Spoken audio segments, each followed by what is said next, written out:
Welcome to all the participants in the Delhi virtual program on work-life balance conducted by the Professional Skills Enrichment Committee of the Institute of Chartered Accountants of India in association with Heartfulness. We have with us today's resource person, Mr. Sulabh Mishra, along with the galaxy of experts, CA Dr. Pradeep Gupta, Mr. Deepak Khanduri, Dr. Rajiv Gupta. So that with a grand applause, we welcome you in this virtual program. We are conducting the virtual program on work-life balance from Monday to Friday at 8:30 p.m. and from Saturday to Sunday, we are conducting the weekend virtual program on work-life balance at 10:30 a.m. So that with this, we welcome to all the participants in the virtual program on work-life balance along with this galaxy of resource person and experts. Right now, I am handing over the session to Mr. Deepak Khanduri for introduction of our resource person, Mr. Sulabh Mishra. Thereafter, the handing over the session to Mr. Sulabh Mishra for further proceeding. Thank you, Dr. Galaxy Samrat. of resource. Sulabh, he has been a dedicated Heartfulness meditation trainer since 2010 and has been practicing meditation since 1999. His deep commitment to heartfulness and personal development is reflected in his entrepreneurial endeavors and professional achievements. As an entrepreneur, Sulabh founded and has been running Brighter Minds in 2017, a cognitive development program designed for children and seniors. In his role as a cognitive coach, he addresses a significant gap in the academic field by incorporating tools and exercises that promote social, emotional, and ethical learning alongside training the heart to harness situation. In addition to his work with Brighter Minds, Sulabh is the founder and chairman of several paramedical institutes, further showcasing his dedication to education and healthcare. Before embarking on his entrepreneurial journey, Sulabh gained extensive experience in the IT sector, where he managed IT projects for healthcare clients. His diverse background and holistic approach to cognitive and emotional development makes him a distinguished leader in his field. Over to you, Sulabh. Thank you, Deepak ji. Thanks for your kind words. We will today proceed with a Heartfulness Life Balance program that we have been conducting for so many days now. Let me give you a quick recap of what we had covered yesterday. But as every time we do, I would like to first begin with centering, what we call centering. So let's do centering. So gently close your eyes. Connect with your heart.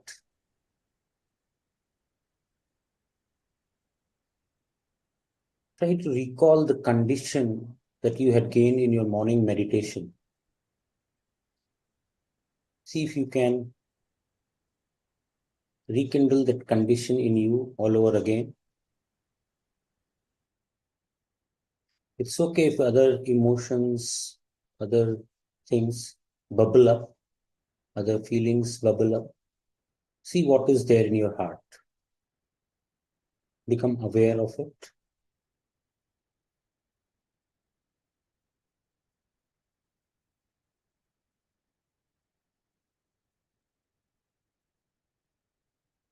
While we proceed with this session, we will try to stay connected with our heart and see how this program progresses. Now you can gently open your eyes.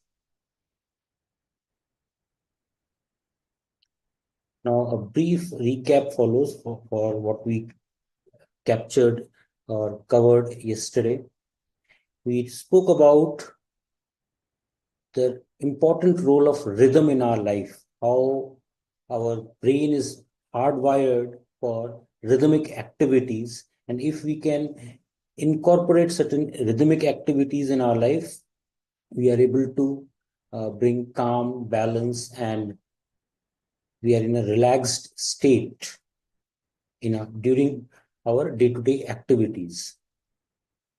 So we covered several topics, several tools and techniques, how we can regain relaxed state. So today we are going to cover what is very dear to me, and the topic is resilience. Now, resilience is very closely associated with stress as well. How the two are interconnected, I'm going to showcase today. But I want you all, the audience who is listening to this program, to give importance to resilience. Try to make this approach to meditation more fashionable. Say that I want to build my resilience, that's why I meditate. I mean, who would like to say that, hey, listen, I'm very stressed out, that's why I want to meditate, or I meditate because I'm always very stressed out. You look weak when you publicly say that you are stressed out. Even though we should not, we should embrace and we should do these exercises that we have been learning here. But at the same time, if we talk positively about the positive aspect of the meditation, and resilience is one very big aspect. Increasing your consciousness is another big reason why we should be meditating. So today we are going to cover resilience from this positive side. Okay, so let me bring up my presentation today.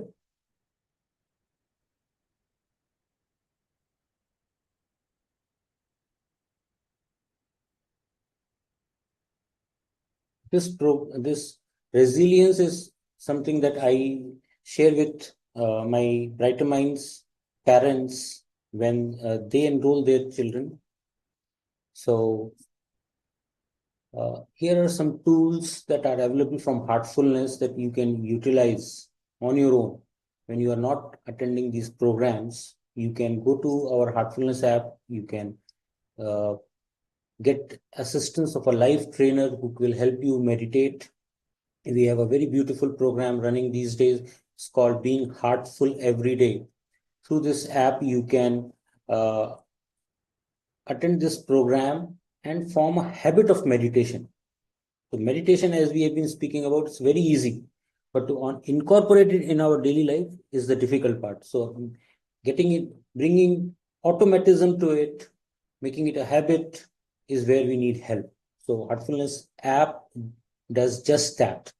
Second, if you want to connect with our one-on-one trainer, with our personal trainers, here is a link, heartspot.heartfulness.org. You can find a trainer near you. You can meditate with them with mutual convenient time. Okay, so this is personalized session that you can have with them. It's always free of cost. You can also access a lot of our interesting resources by visiting heartfulnessmagazine.com. So having said that, let's get into the meat of the topic today. So first of all, we need to understand that today somehow my slides are running away. Okay. So first of all, we need to understand that not all stress is bad. Okay. If you look at the pattern of the stress on the left-hand side, if the stress is unpredictable, suddenly someone gives you a task and you were about to leave, but the boss is saying that no, you have to finish it within 2 hours and hand it over to me. So it came as a surprise to you. It's unpredictable. That will be a bad stress. If the stress is extreme, or if the stress is prolonged, it is happening day after day, day after day, day after day, then these kind of stress create sensitization in us. It makes us vulnerable. It increases our chances of succumbing to stress. On the other hand, if the stress is predictable, if it is moderate, if it is controllable, then what we develop is called mu stress. Now, mu stress is something which is very good. We want that because this type of stress will develop tolerance or resilience within us. Okay, so we need to understand that whenever our body responses to the stress or the stress response system is activated, it consumes a lot of emotional and physical energy. Now, when the energy is consumed, a key consequence of this prolonged stress is going to be exhaustion. Now, when we are more fatigued, we are less able to focus. So this will be displayed by more irritability towards others. So we need to manage our stress. How we can do it? If you understand it better, then you will be more equipped to handle it. So just see this chart here again. The baseline, the bottom line that you see is representing stress. So if you go towards the right, as the line increases, the stress is increasing.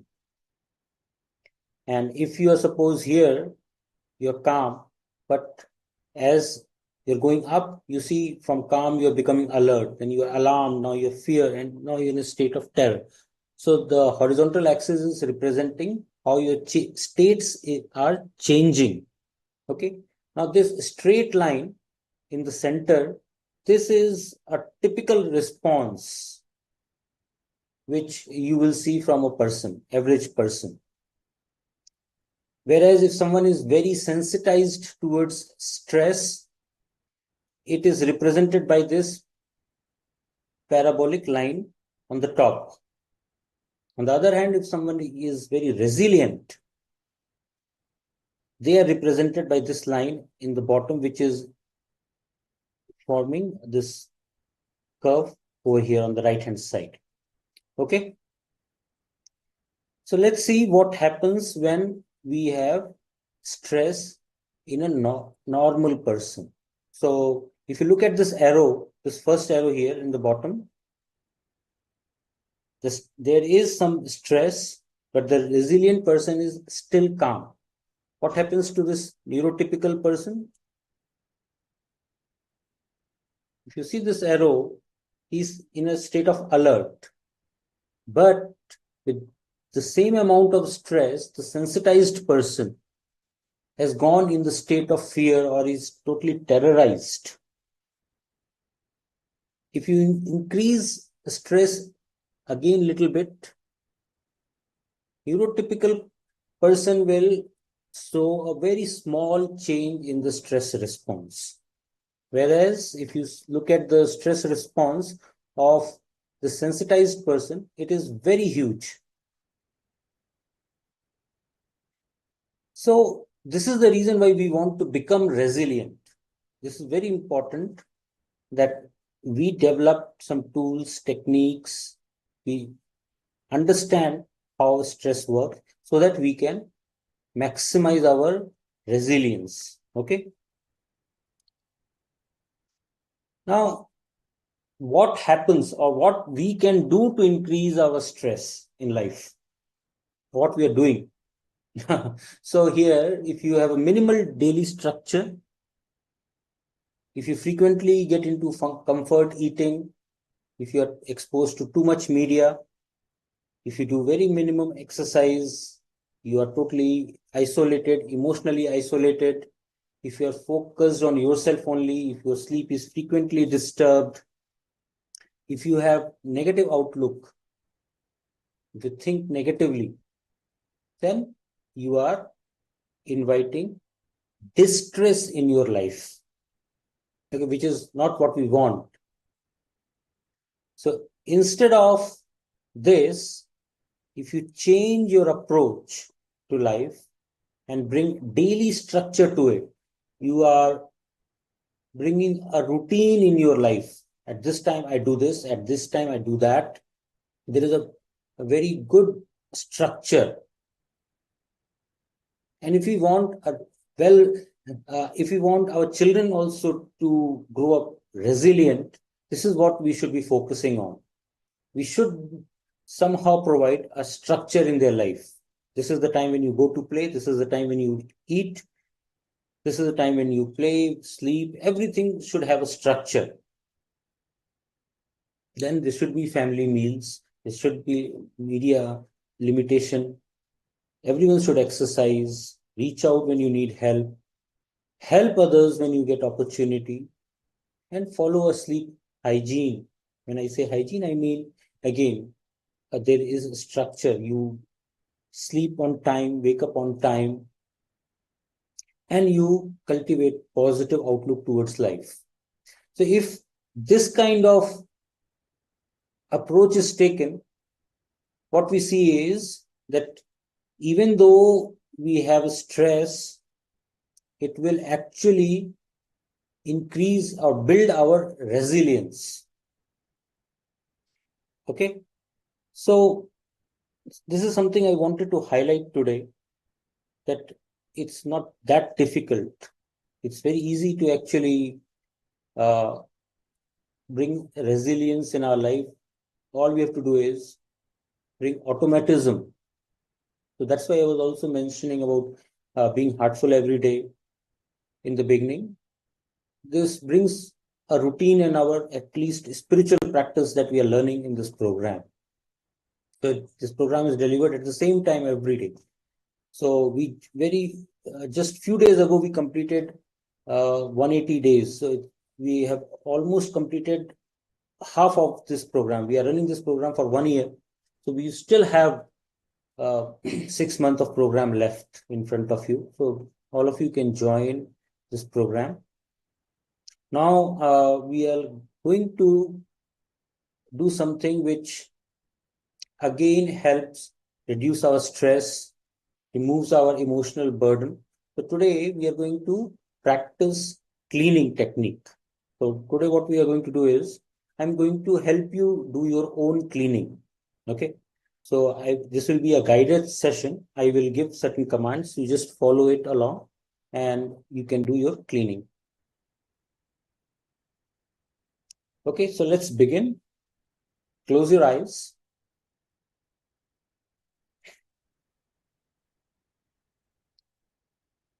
Make a gentle suggestion that all the impurities, complexities are melting in your system and going towards your back. Now imagine all these complexities and impurities are leaving your system from the back in the form of smoke or vapor.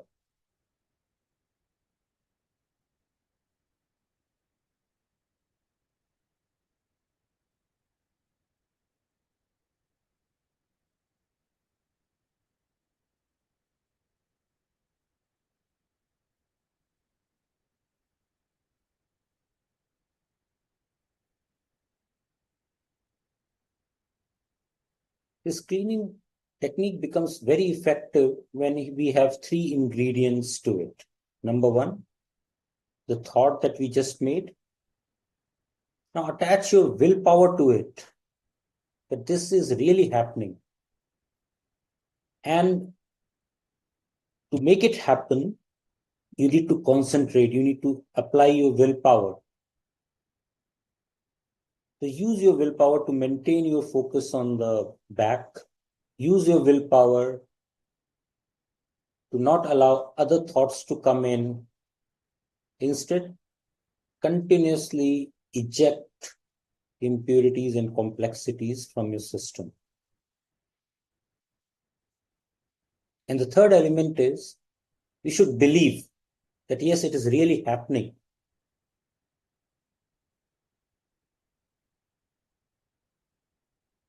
So once again, imagine all the complexities, impurities, or heaviness formed in your system during the day today is melting and going towards your back. And from there, it is being released in the form of smoke or vapor, but is getting ejected out in the form of smoke or vapor. Take your entire back. This smoke is going out from the back of your head, back of your neck, back of your shoulders, your upper back, middle back, your lower back, all the way to your tailbone.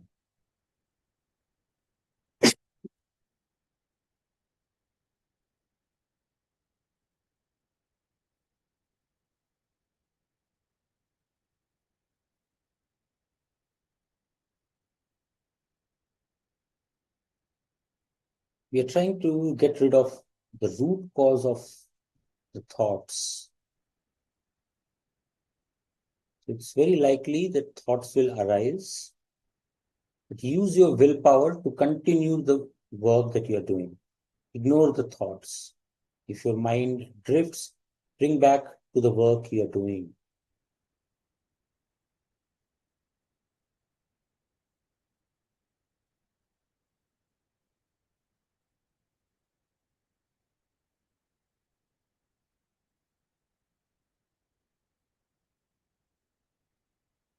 If you are able to do it correctly, accelerate this whole process. Imagine all the complexities and impurities in your system are going out from the back in the form of smoke or vapor. Is going out from the back of your head. It's going out from the back of your neck.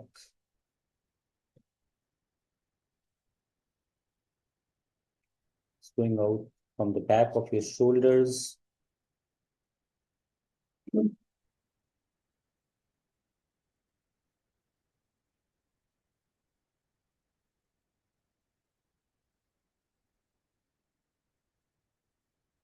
Going out from the back of from your entire back, upper back, middle back, lower back.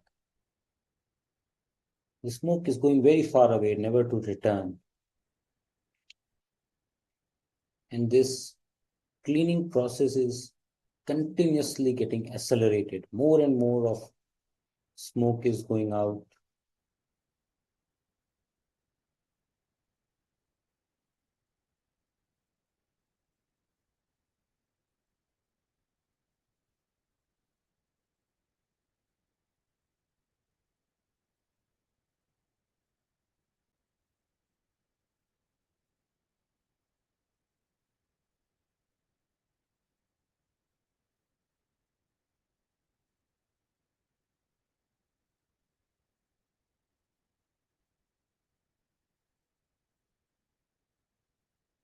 Use your willpower to maintain the focus on the work you're doing.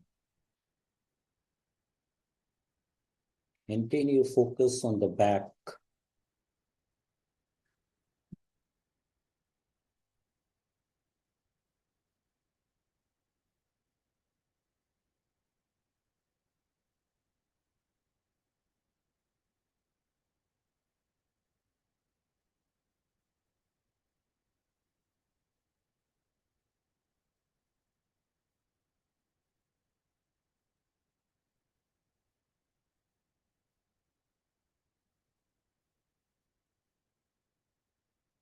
If a particular thought is bothering you too much, imagine that thought is also melting, going towards your back and getting released from the back in the form of smoke.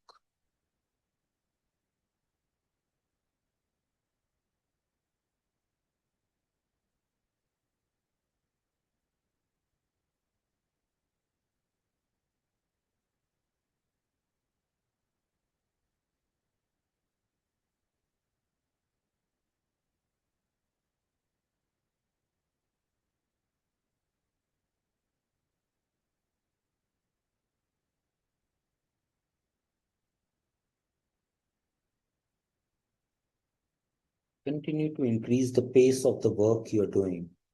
Keep accelerating.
Imagine all the impurities and complexities are going back, and from there it is getting ejected out, it's getting released from the back of your head, from the back of your neck, back of your shoulders, upper back, middle back, and lower back.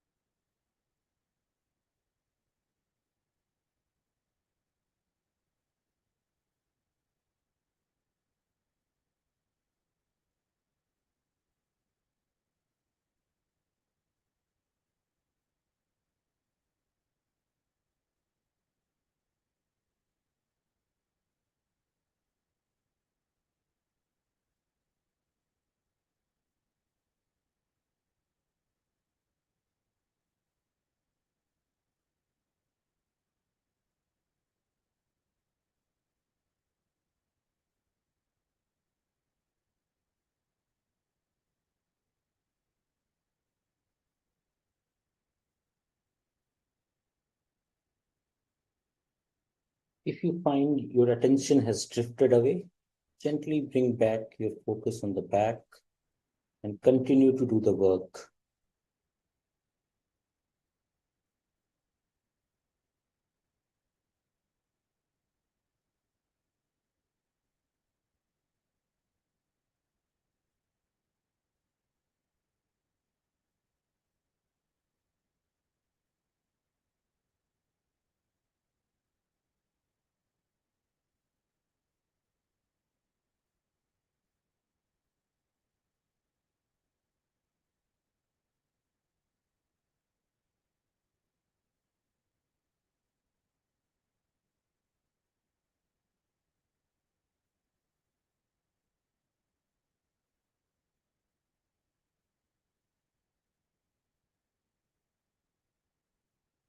As the impurities are leaving you, feel the purity settling in.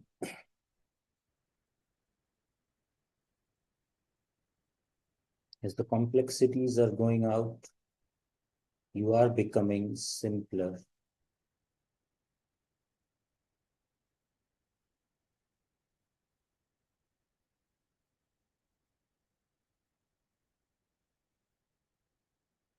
And we will gently take up the second step.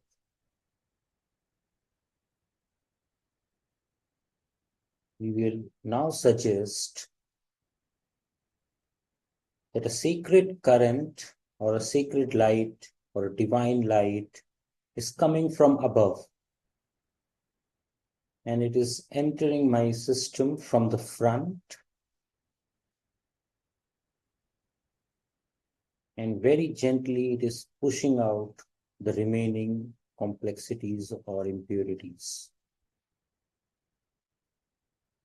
Imagine your heart being filled with this sacred current. As your heart is being filled with this sacred current, any residual impurities or complexities are thrown out from the back in the form of smoke.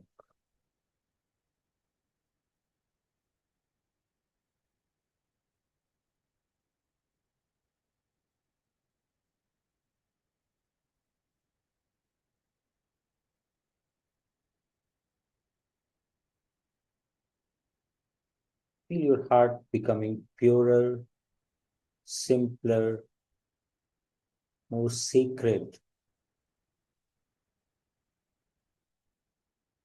Now, as heart pumps blood to all the corners of our body, similarly, imagine this sacred current is oozing out from the heart and spreading in all of your body. It is reaching to all the corners of your body. The sacred current is purifying each and every cell of my body. Feel it, believe it.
You may conclude the cleaning with a very firm conviction that yes, I have successfully completed my cleaning.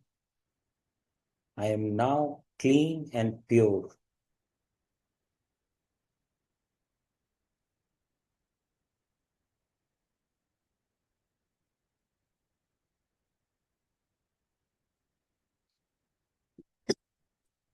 Now you may gently shift your attention towards your heart.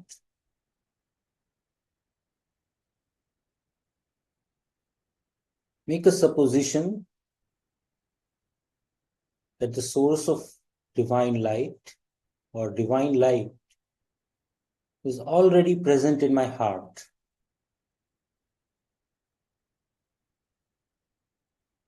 Imagine this light is pulling your attention within. We'll meditate on this idea. We'll meditate on the idea that the source of divine light is already present in my heart and it is pulling my attention within. Please start meditation.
That's all.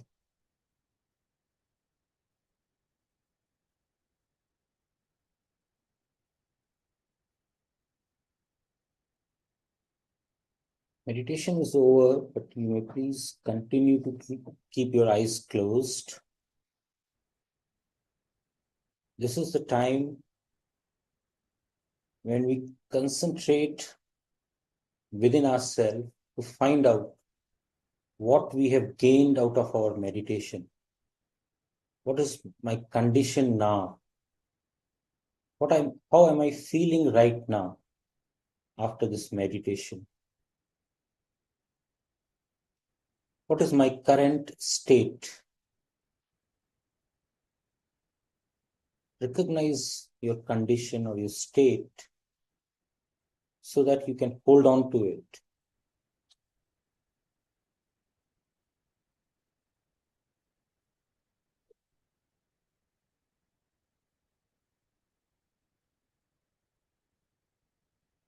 Once you have recognized your condition, hold on to it like a miser who doesn't want to part away even with the 1 rupee. So hold on to your condition throughout the day like a miser.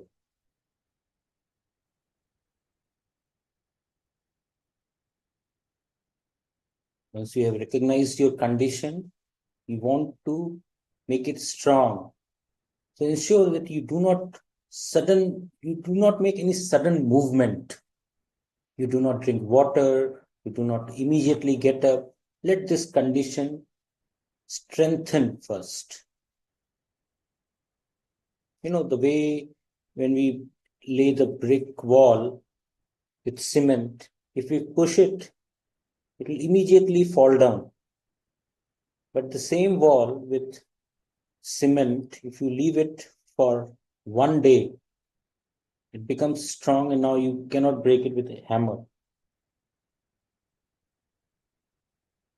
So if we give 2-3 minutes after meditation in recognizing the condition and then letting it strengthen, it becomes strong, and then we are able to easily carry it with ourselves throughout the day.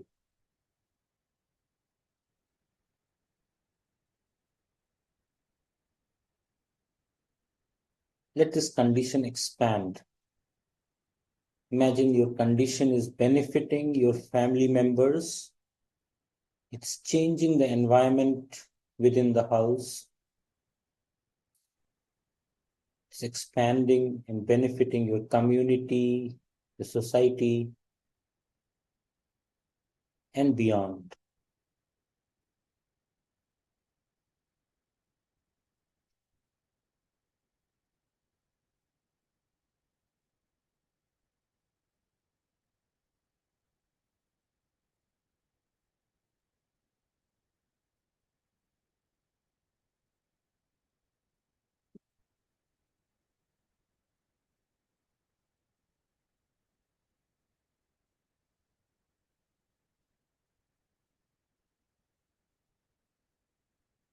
If you are ready, you can very gently open your eyes, very slowly. Maybe open your eyelids half a bit first, then fully open your eyelids. It has to be a very gentle way.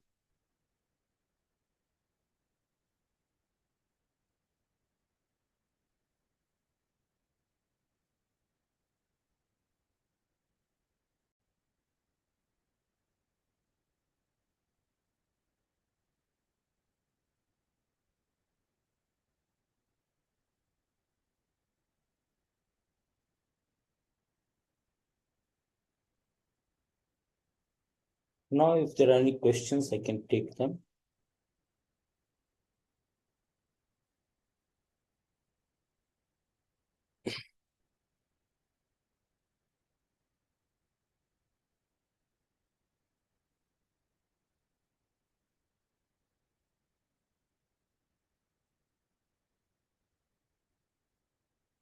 Okay, the first question is, what is work-life balance in psychology?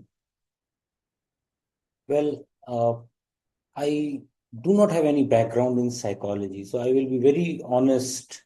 Whatever interest I have, it's in the field of neuroscience. So I have done a little bit of study in neuroscience, but psychology is something very interesting.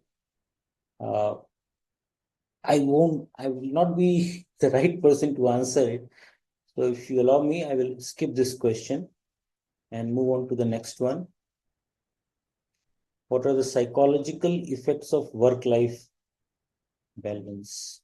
Okay, I'm going to skip this one also. The third one, yes, I can try this one. How does emotional intelligence affect work-life balance? See, what is emotional intelligence? First, if we look at the definition, the emotional intelligence is your ability to manage your emotions, and it is your awareness of your emotions.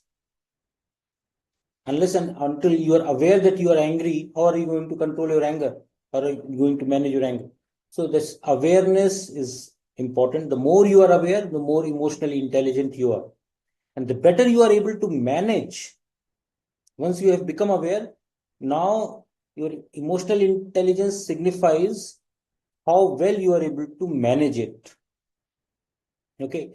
So the more emotionally intelligent you are, the better you are able to manage your work and life. You know, this is too much work. It is going to affect my personal life. So you'll find out creative ways to complete your work in such a way that your life is not getting affected. Okay. So emotional intelligence is the crux. It's actually also all about resilience. So, very important, very nice question. What are the challenges of cognitive science? Okay, I don't know what here the science is meant. Cognitive science is something, it looks like a question for the researcher in the field of neuroscience. So I'm not a researcher. So what challenges the science field itself is facing, I don't know. Because yesterday there was a question, which area works in a particular way and why it works. Now nobody knows why this part makes decision making. So I think this can be the challenge. We don't know why our brain works in a certain way. It works. We know. When we see in the functional MRI, it shows that this particular area of the brain lights up. So this is the only way. Why it is this only is getting lighted up, we don't know. Okay. So next question is, what are difficulties in cognitive functioning? Yeah, this is good one. So cognitive functioning, you can say, first let's understand what is cognition. Okay.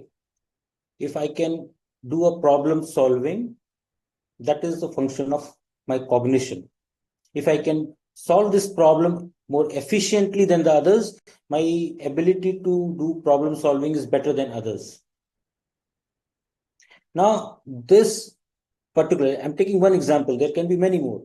Memory. If all of us can memorize things, but there are people who can memorize faster. So their cognitive function related to memory is more efficient. Now, the difficulty is when, as we age, our ability to rewire our neural connection starts reducing. Why? We all started with trillions of neurons in our brain, billions and billions of neurons, and with their connection, there are several trillions of connections. Okay. But as we were aging, these neurons which were not being used or which were storing unnecessary information, our brain started pruning it out. Okay.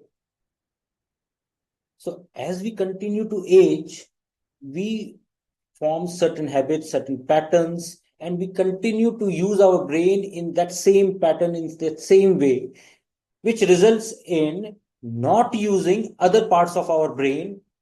And in other words, we are not using a lot of neurons that are lying inactive. So what brain does, it prunes it down. Or if you have stored certain information, suppose you watch a movie, there are so many details in the screen.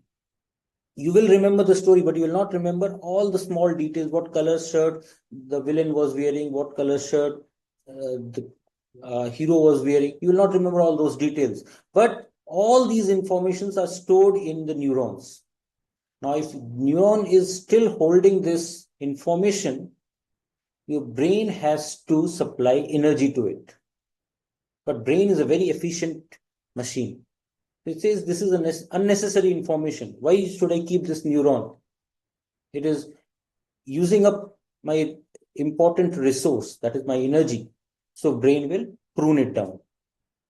So when we age, we are losing this flexibility. This cognitive ability is lost. Cognitive functioning starts reducing. Okay. So again, the related question is how to enhance cognitive ability. Again, the way our cognitive functioning can be enhanced is by using those neurons which are already there. Number one, make them work for you. Okay. How do we do that? Sharpen your tool, meaning revise your skills, enhance your skills. Now, there were a lot of, for many years, scientific community was thinking that these neurons, they don't form at a later stage. Okay. But now it's confirmed that if we do certain activities, which is very new, there is novelty in it. Mark the word novelty. If you do any activity which has novelty in it, you will start forming new neurons. And if you have new neurons available, obviously you can use it to make new connections. When you're making new connection, this is at the very fundamental level, I'm saying that you are now learning new things because you are understanding the world around you, the environment around you in a new way. Be it a piano lesson, or if you are learning a new language. So this is something very new to you. This is a novelty that you have given to your brain. Now it is forming new neurons, forming new connection, and the cognitive decline is now arrested. Otherwise, on its own, the cognitive decline will continue happening. It will continue go downhill. But when you start forming new neurons, start doing things which have novelty in it, you are arresting this decline. Okay. Okay. The next question is, what is the cognitive mindset?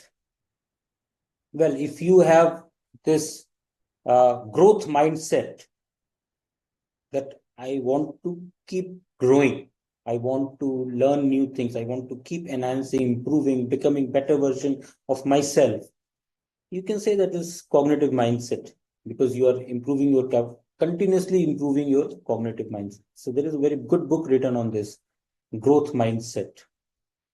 Right. Next question. What are the disabilities that affect cognitive functioning? If you have an accident involving head trauma, that can affect your cognitive functioning. With age, dementia might set in, Parkinson disease. All these disabilities are setting in because, see, our brain is also producing some byproducts. After it uses up energy, it is releasing some byproducts.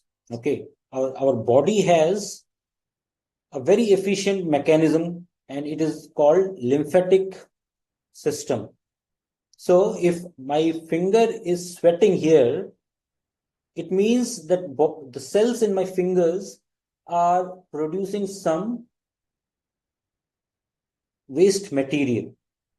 And this waste material doesn't necessarily have to go all the way down and then get excreted. It's getting excreted right here from my pores.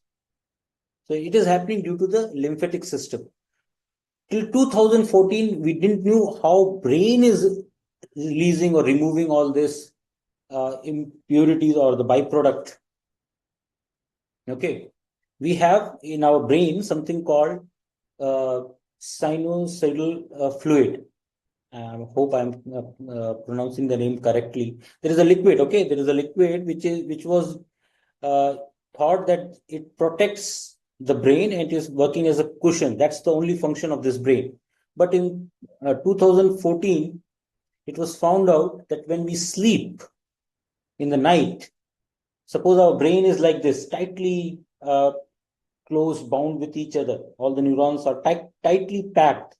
But when we sleep in the night, these neurons loosen up and this liquid flows through them. It is like when we gargle our mouth and we make a swish movement of the food particles that are stuck between our teeth, they are flushed out, right? Similarly, this liquid is flushing out all these waste products. When these waste products are not removed properly, they are stuck in our brain. That's when cognitive disabilities start happening. Parkinson's disease, you have dementia, what have you. Okay, so this is all about disabilities that affect cognitive functioning. Now, the next question is, what is the difference between cognitive and intellectual? Okay, so your intellectual capacity is a function of cognition. So I have been speaking about cognition up till now, right? In your intellectual capacity is one example of your cognitive ability. We can say someone has a very high intellectual capacity or someone has very low intellectual capacity, but they are all cognitive function. They can all be increased or they can all decline. Okay, next question. What are the examples of cognitive skills at work? Again, I gave you all these examples, right? As long as we are talking about cognitive skills, these are all the functions of our brain. Okay. Visualize yourself or visualize this. You have a toolbox. Okay. In our home, we keep some toolbox, like we have wrench, we have hammer, we have so many tools in the toolbox. And when a work is needed, we will take out some tools and we will fix our whatever is required. If some plumbing is required, we will take out some tool and do the plumbing. Now, if suppose you need some work to be done, you open your toolbox and you find that a particular tool is missing. What will you do? You cannot do anything, right? Because the tool is missing. So a good way to approach this situation would be that you keep something in spare also. So if you have some additional reserve, this will come handy when such situations arise. Like in our life, we are all saving for our retirement, right? It's a reserve. When there will come a time when we will not be able to earn money, we will retire and then we will rely on the money that we have saved, kept in our pension. So think of this cognitive reserve as this your retirement income or your resource which you will use when your cognitive functioning has declined. If you already have a reserve, it can compensate for the declining or the decline in the cognitive abilities. So the more reserve you have, if I'm saving more, if I'm earning and spending all of it, I don't have any reserve. But if at the same time I am saving a lot, So I can have a very fulfilling life even today. I don't have to wait for my retirement, right? So if I'm working today and I have a good amount of cognitive reserve, that means I have better cognitive skills.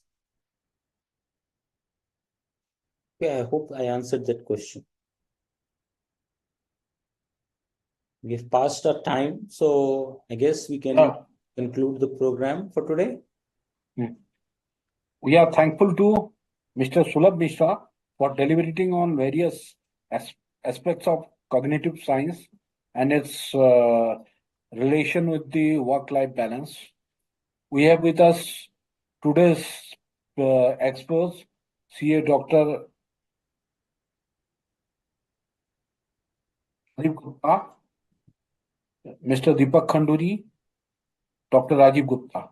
So that we are thankful to each and every experts present over here for continuous mentoring and guidance. We are also thankful to each and every participant join in this virtual program on work-life balance. Last but not least, we are thankful to our today's resource person, Mr. Sulabh Mishra. Once again, with this, we conclude this webcast on that work-life balance. Once and all, we are thankful to each and everyone who are always with us in this virtual program. Thank you to all.